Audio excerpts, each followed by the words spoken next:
There is a strip of gray bark lying on my kitchen table right now. I peeled it off a young branch down by my creek this morning, and it does not look like much. It looks like something you would rake up and burn. My grandmother Ada kept bark just like it in a coffee can above her stove, and when I was a boy, my school teachers told me that was superstition. They taught a whole country that the old ways were primitive, that the people who lived on this land for 10,000 years were just getting by, waiting on somebody to come show them how to live. That is the story I was taught too. At least, that is what they told everybody. Because this plain gray bark on my table became one of the best-selling medicines in human history, and the company that bottled it made billions of dollars. The old ways were not primitive. They were so good the modern world built an industry on top of them and never said thank you. Today I am handing you 64 years of what my people actually knew, boiled down to the lessons that matter most. And stay with me to the end, because there is one specific thing that tree by my creek does every single spring, and it decides whether the old bark remedy works or does nothing at all. Nobody ever explains that part. I will. I'm Wes Kingfisher. I'm 64 years old. I'm of Cherokee heritage, and I was raised by my grandmother Ada in the hills of eastern Oklahoma, where I still live today. She taught me the plants and the kitchen. My grandfather and my uncles taught me the woods. 40 years on the powwow trail taught me the rest, from the northern plains to the desert southwest. The old ones never wrote any of this down, so listen close. Now, why did nobody teach you any of this? Not because it was hidden away in some vault. The old ones taught by voice, grandmother to grandchild, around the fire and at the kitchen table.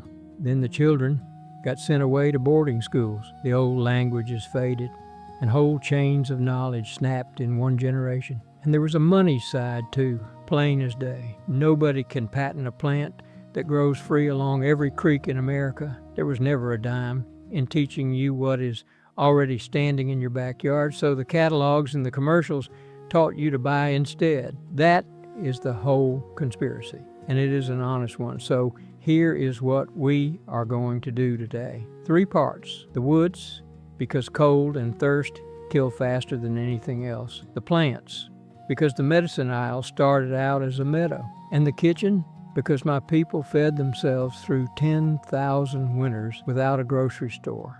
Every lesson comes from Ada, from the elders I sat with across Indian country, or from my own 2 hands.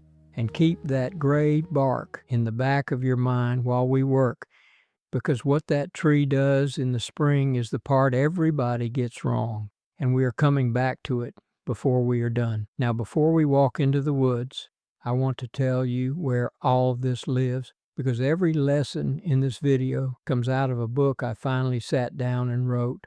It is called The Native American Way. 101 remedies, skills, and recipes that kept my people alive for 10,000 years. It is the writing down of what was never written down, the backyard plants the old ones used and exactly how they used them, the teas and salves from Ada's kitchen, wild foods and when to gather them, fire, shelter, and water skills, food put up the old way, and the recipes that fed the people through every winter, all laid out plain, step by step. Right now, it is $17, marked down from $47. $17 set against a pharmacy aisle in a whole sporting goods store. 10,000 years of testing. That's the guarantee on this one. Now go ahead and grab your phone and open up your camera, the same one you used to take pictures. Point it at that square code on your screen and hold it steady for a second. A little link will pop up, give it a tap, and it will take you straight to the book. And if you are watching on your phone right now, the link is waiting for you right down below in the description. Take your time, there is no rush at all. I'll wait right here. All right, grab a jacket because part 1 starts out in the cold woods. Lesson 1. Cold kills before hunger does. A healthy person can go 3 weeks without food. In wet clothes on a windy night, trouble can find you before morning, so the old rule is shelter first, always, and my people solved shelter so well that nothing sold today has caught up. I spent winters on the northern plains, and I slept in a teepee at 20 below zero, and I was warm. That cone shape is not decoration. Wind cannot get a grip on a cone. It slides around it where a flat cabin wall or a square tent takes the full punch, and the smoke flaps at the top work like a chimney damper, pulling the fire smoke up and out while the heat stays low down where the people sleep. Our people out on the plains engineered that with hide and lodgepole pine, and I have watched a modern nylon tent flatten in the same wind that a lodge just shrugged off. Here's what that means for you in the woods with nothing. Think like the cone. Get low, get out of the wind, and put something between your body and the ground.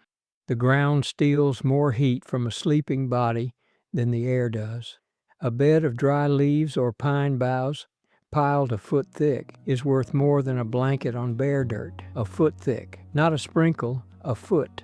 My grandfather used to say the ground is patient, and it will take your warmth all night if you let it lie against you. Lesson 2.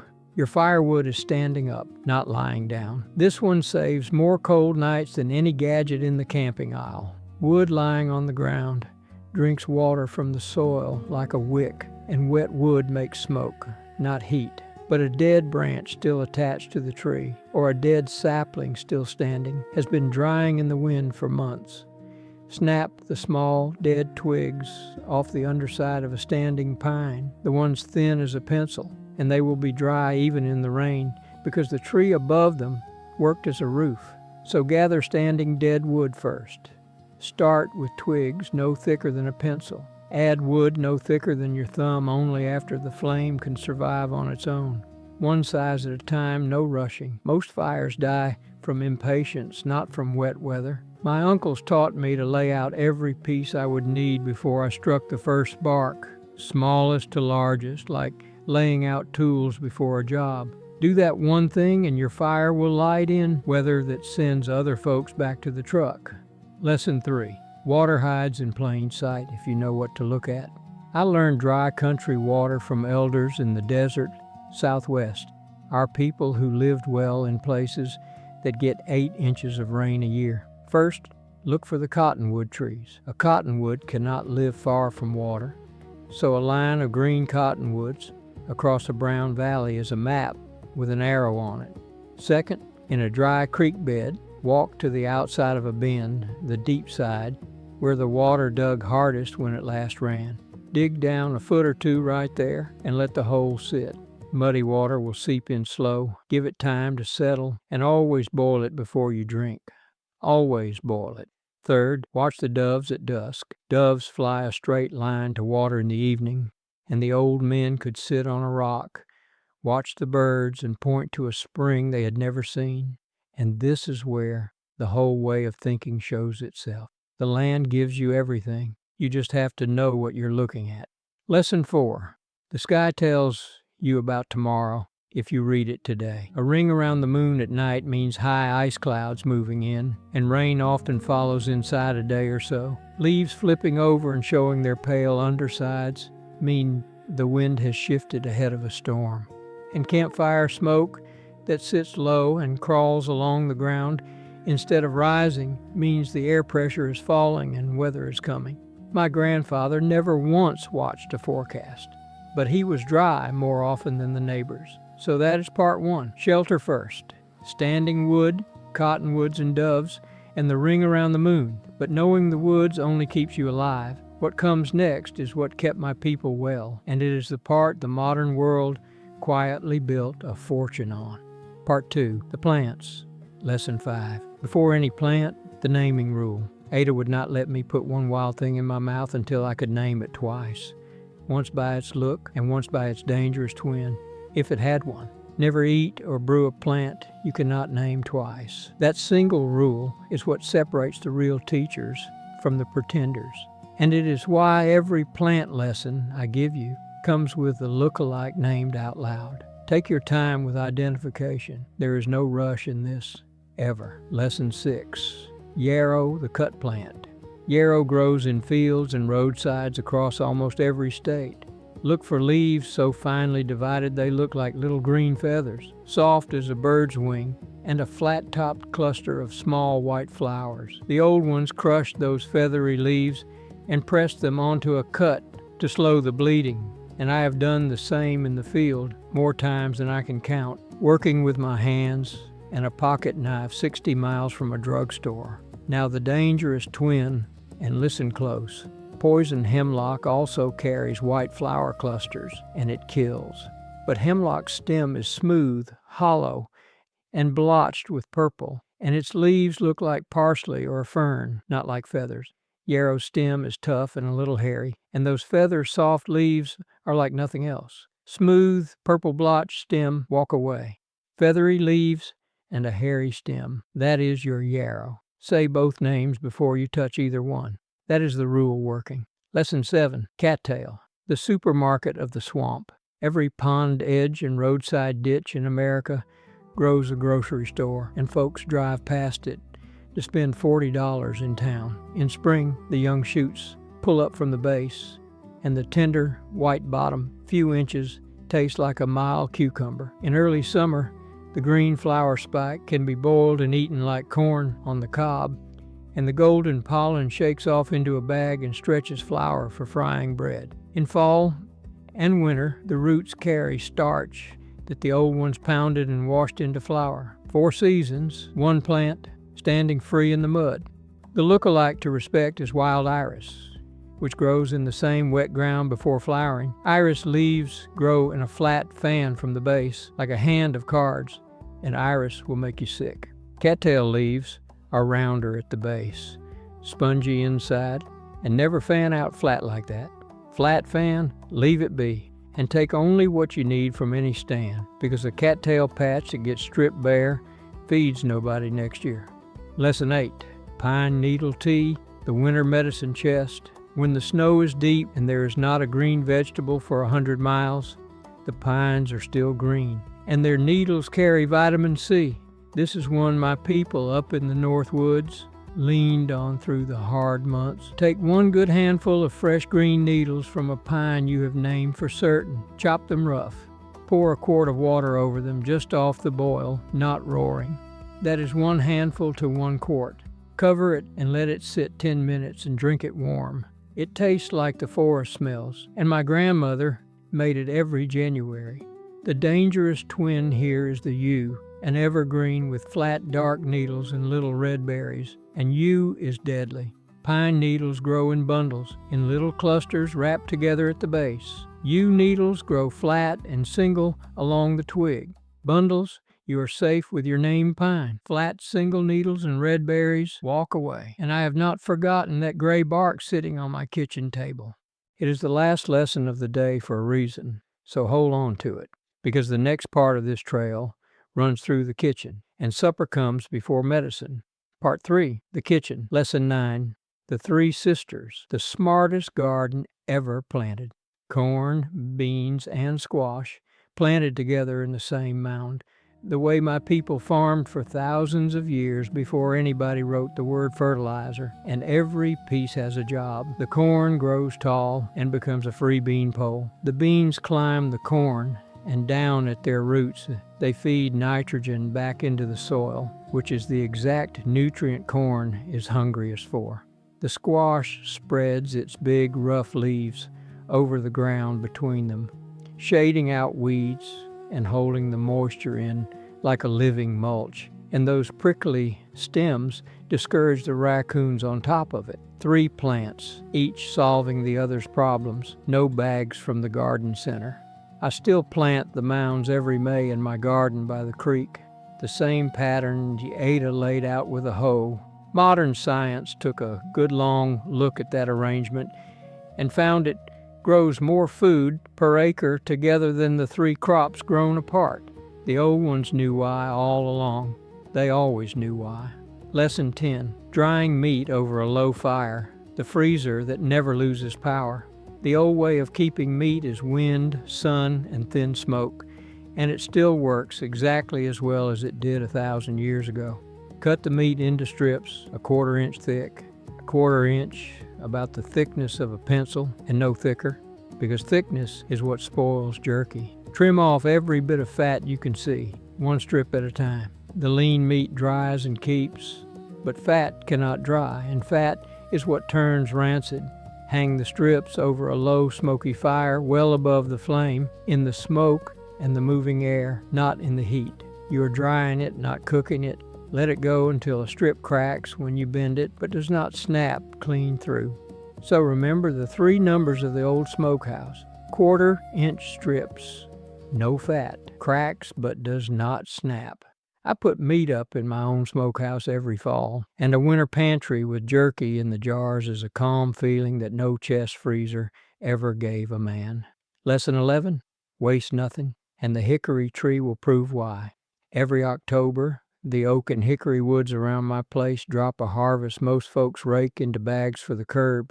My people made canucci from those hickory nuts, and canucci means hickory nut soup. The old way was to pound the nuts, shells and all, into a paste, press the paste into balls, and then boil a ball in water and strain it so the shells sank away, and what poured off was a rich, nutty broth thickened with rice or hominy. Ada made it every fall of my childhood, and the smell of it is the smell of November to me. But look at what the method is really teaching. The shell, the hard part, everybody else throws away, does work in the recipe, and then even it gets strained out and returned to the ground. Take only what you need. Use all of what you take. Give the land time to recover. That is not a slogan on my channel. That is the operating manual this whole continent ran on for 10,000 years, and it is the reason there was still plenty here after all that time. And that brings us to the table and the strip of gray bark that has been lying on it since the first minute of this video. Lesson 12. That bark is willow. It grows along my creek and along nearly every creek, pond, and ditch bank in America. For thousands of years, my people and the old peoples on every continent brewed willow bark into a bitter tea for headaches, sore muscles, and fevers, for everyday aches and complaints. The bark carries a compound called salicin. In 1897, chemists at a German company called Bayer took the chemistry that starts with salicin and built a gentler version of it, and they named it aspirin, one of the best-selling medicines in the history of the world, and its family tree is rooted in the bark my grandmother kept in a coffee can. Now here's the payoff I promised you. The thing the tree does every spring that decides everything. When a willow wakes up in spring, it pushes its sap, its sugars, and its protective compounds up out of the roots and into the new growth, into the young bark of this year's branches. That is when bark slips off the twig easily, and that is when the salicin is concentrated where you can reach it. The old people gathered willow bark from young branches in spring, and now you know it was chemistry, not superstition. Strip old, thick trunk bark in November and you get a sad gray tea, and you conclude the old ways were nonsense. Young branch bark in spring, and you are holding the reason a billion-dollar industry exists. The method is simple. 1 teaspoon of the dried inner bark to 1 cup of water. Simmer gently for 10 minutes. 10 minutes at a low simmer, not a quick dunk. It is bitter, and the bitterness is the medicine talking. A few honest cautions said once, the way an elder would say them. Willow is family to aspirin, so if aspirin disagrees with you, or you take blood thinners or other medications, have a word with your doctor before you add anything new, and it is never for children. This is comfort for everyday aches, not a treatment for any disease, and anybody who tells you a plant replaces your doctor is not one of the real teachers. And that is the kind of thing my grandmother handed me for free, and there are 101 of them in the book, written out plain, so they do not die with me. The Native American way has the backyard plants, and exactly how the old ones used them. The teas and salves from Ada's kitchen, the wild foods and when to gather them, the fire and shelter and water skills, and the recipes that carried the people through every winter. $17, down from $47, and it does not expire, spoil, or need batteries. Now go ahead and grab your phone and open up your camera, the same one you use to take pictures. Point it at that square code on your screen and hold it steady for a second. A little link will pop up. Give it a tap and it will take you straight to the book.